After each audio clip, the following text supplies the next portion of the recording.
আমরা ত্রিকোণমিতির বোর্ড পরীক্ষায় যে কোশ্চেনগুলো আসে সেই কোশ্চেনগুলোর খুবই গুরুত্বপূর্ণ একটা অঙ্ক এখন সলভ করবো। দেখো তোমরা যশোর বোর্ড 25, কুমিল্লা বোর্ড 24-23, দেখো কতগুলো বোর্ডে আসে। এর বাইরেও কিন্তু অনেকগুলো স্কুলে টেস্ট পরীক্ষায় এই অঙ্কটা আসে, তো খুবই ইম্পর্টেন্ট একটা অঙ্ক।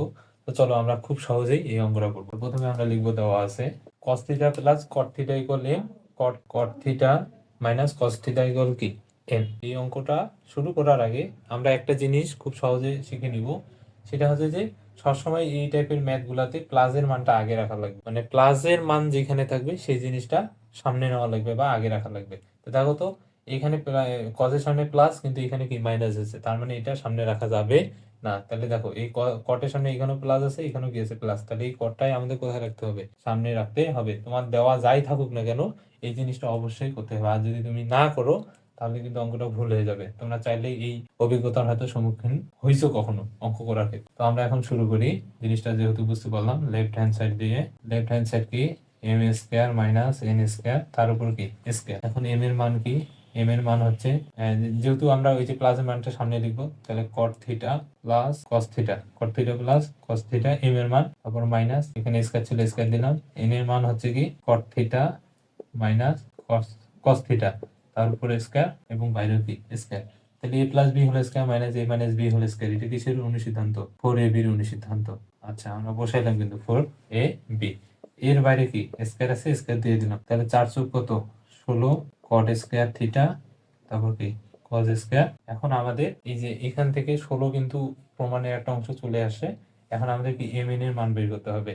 তো মনে রাখবা এই দুইটার মাঝে সবসময় কট, যেহেতু এখানে প্রশ্নে কট দেওয়া আছে, তাহলে কটটাকে ঠিক রাখবো, কসটাকে আমরা ভাঙাবো। ঠিক আছে, এই জিনিসটা মাথায় রাখবা। তাহলে আমরা 16 ঠিক রাখলাম, কট স্কোয়ার থিটা, কট স্কোয়ার থিটা মানে কট স্কোয়ার থিটা, তারপর কসটাকে ভাঙাবো 1 মাইনাস কি সাইন স্কোয়ার থিটা। তারপর তারপর আমরা এই কট স্কোয়ার থিটাটার সাথে এই রাশিটা গুণ দিয়ে দিব।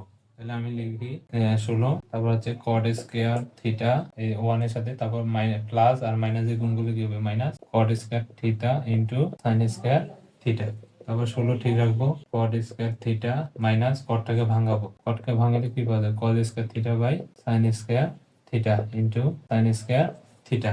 তারপর 16 ঠিক রাখবো, কট স্কোয়ার থিটা এটাও ঠিক থাকবে, সাইন সাইন কি যাবে কাটা, থাকে কি কজ স্কোয়ার থিটা।